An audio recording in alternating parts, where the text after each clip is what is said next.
Justice Department or the Environmental Department should have been doing. And it's really essential that it's going to be a grassroots revolution. I think so.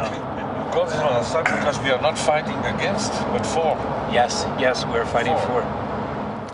I was in the council for about 25 years and also a period as the mayor. So from that moment on, 10 years ago, everything started to change. I started to get a picture of what is really going on. And it became crystal clear to me that we, humankind, have been manipulated and dominated and exploited for centuries. And this chemtrail phenomenon made me angry because I was so helpless.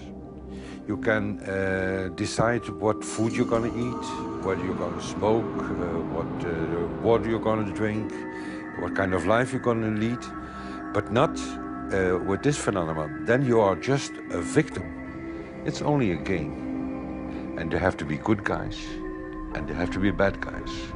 And luckily, we are in the position to be able to play the role of the good guy who has the chance and the opportunity to overcome. The 3 days that we shared with them, my heart just dropped because it was such a beautiful way to live and such a peaceful way to live.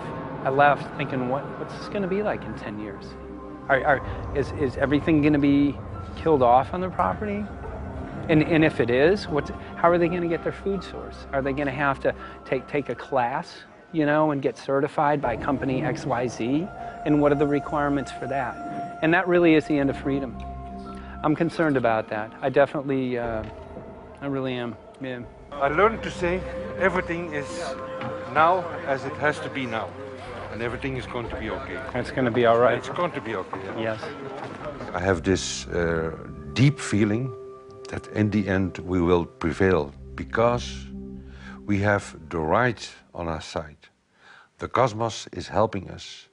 And I have this strong feeling that we are being supported by entities and by forces we can't even imagine.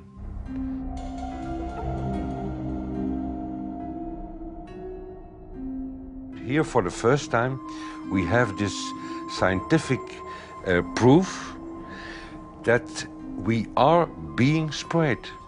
We are being spread, and it's incredible and it's hard to believe, but we are being spread. I think at this moment to stop is not an option.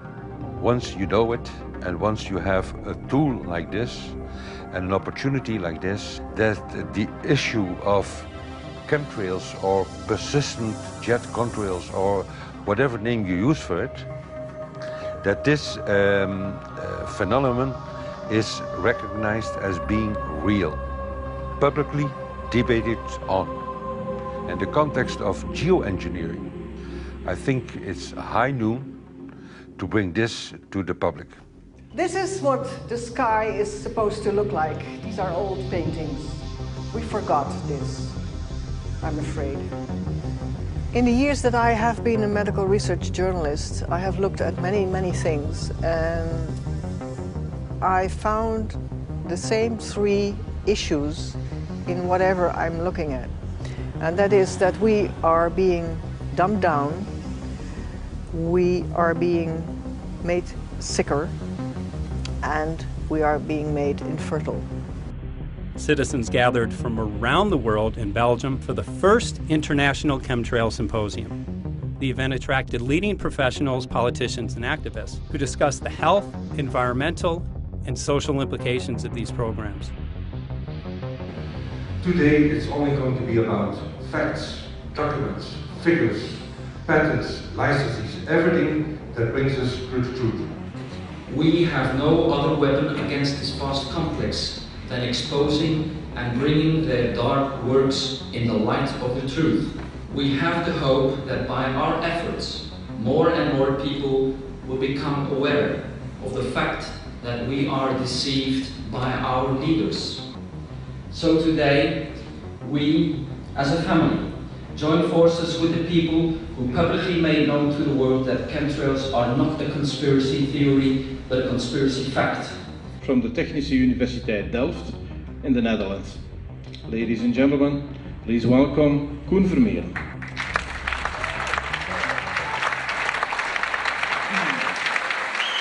Well, I'm Koen Vermeeren. I'm a university professor of Delft University of Technology. Usually people are with their heads to the ground in their own two-dimensional space and they don't look up. But if you do, you see more and more spaces like this. And it worried me too. I have no explanations to our students about these phenomena. And then I studied it myself and I found out that I couldn't give them the answers they wanted, because I think that the phenomenon is not natural. It's not natural what is happening, and the explanations that are given to us are not enough for me.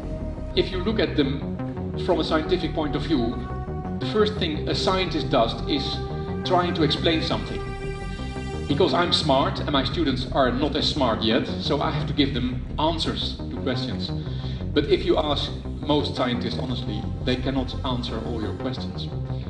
If people are using climate control over our heads, I want to know about it. I want to know the consequences, I want to know the health impact, I want to know everything. I need, as a teacher in my university, to give answers to my students. And they have good questions.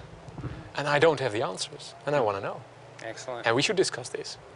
Ladies and gentlemen, for here you in the auditorium and for all over the world, Michael Murphy.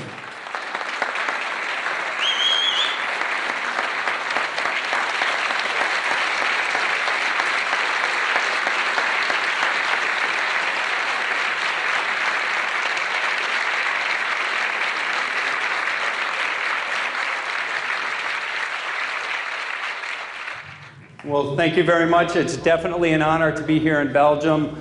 The people who are in power control everything. They control the markets, they control us, and now they're even controlling the weather. And they can use that for warfare applications. The one thing that they cannot control is what God had originally made, and that's natural organic seeds. This is called the Hegelian dialect. It's called problem, reaction, solution. The problem here is massive amounts of aluminum, things starting to die. The solution is company X that says, hey man, you're not getting yields on your crop. Everything's dying. But I got the solution, I got a seed that will grow in this environment. The only problem is now you have to start buying from me. We're a little concerned that maybe part of this agenda could be to kill off anything that's natural and organic and re-engineer it with aluminum-resistant GMO seeds.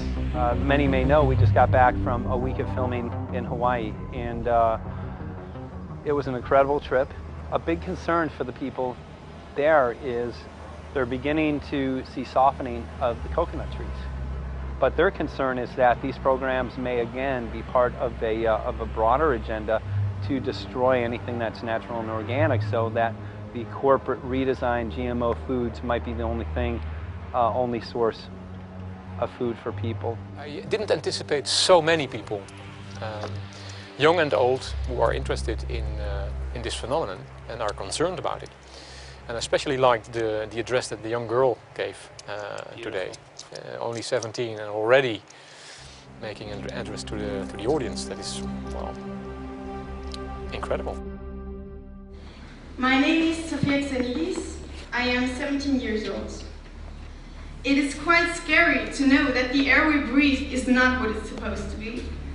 That the food we eat and the water we drink contain traces of those substances which are sprayed out over all of us, as though we were being poisoned like insects.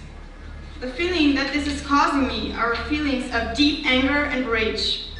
I don't want to be poisoned, I don't want to be infected with cancer, and I'm just so angry that this global poisoning can be going on such a massive scale, and not enough is being done to stop this crime.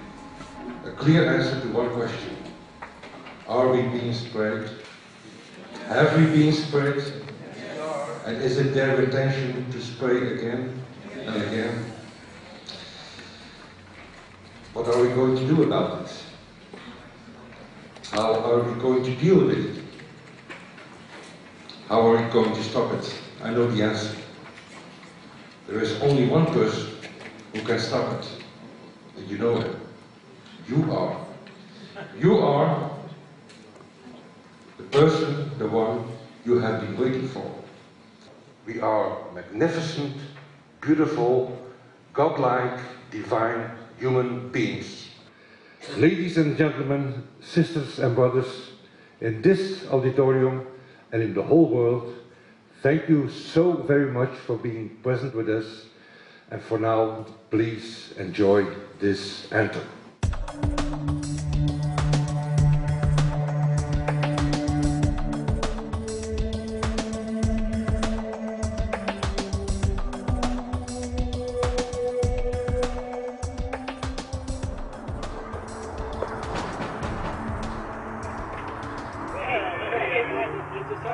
Hey, good to see you.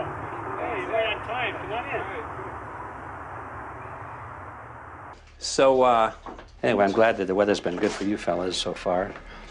Just think if we were doing this in the wintertime, you might, if you're going to Washington, D.C., you might run into snow. Thank God we're not. That's right. You know, it's interesting because of the different weather modification programs. There's something like, I think, right around 32 in the continental U.S. alone going on. So the theory is that geoengineering is in part weather modification. You know, Mike, that's a very good point. There are so many subsets connected with this issue of geoengineering. People are writing to us all the time with information about the connection to global warming, the connection to weather modification. Some people think there's a connection with Morgellons disease. Others think it's kind of a means of transmitting electromagnetic impulses from the HAARP antenna system up in Alaska and Siberia. Boy, it gets your head spinning. And each area, I think, is worthy of investigation, but we have so little time. I think it's wise for us to stay focused on just the aerospraying and the toxic effect of these chemicals and the destruction of the planet and the damage to human health. What more do you need than that to convince people that we have to put a stop to it? So to stay focused, I think, is our mission on this one.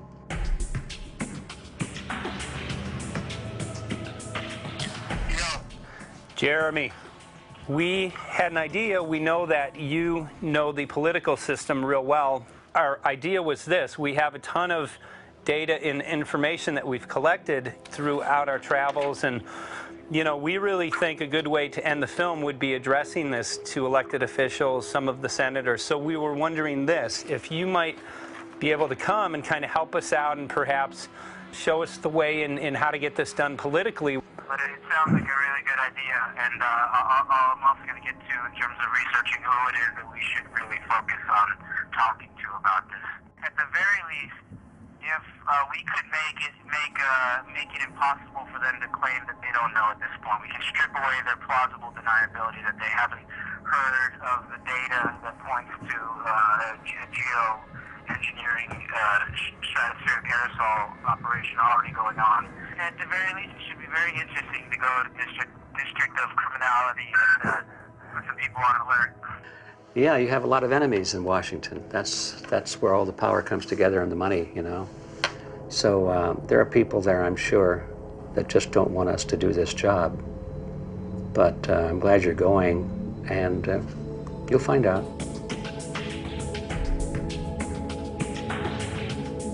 We took the data to Washington, D.C. There we presented our elected officials with the following letter.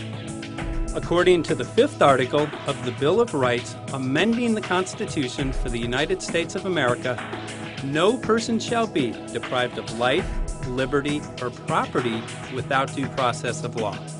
But the daily spraying is depriving all persons living within the United States of life, health, liberty, and integrity of our common and private property without due process of law. As a representative of the people of the United States of America, we insist that you do everything in your power to protect us and immediately put a stop to geoengineering spraying at once. There exists no justification, legal or otherwise, to poison the planet and its inhabitants. Now suppose that space aliens arrived on, maybe they're going to land at the UN headquarters down the road here, or maybe they'll pick a smarter spot. But suppose they arrive and they give you a box.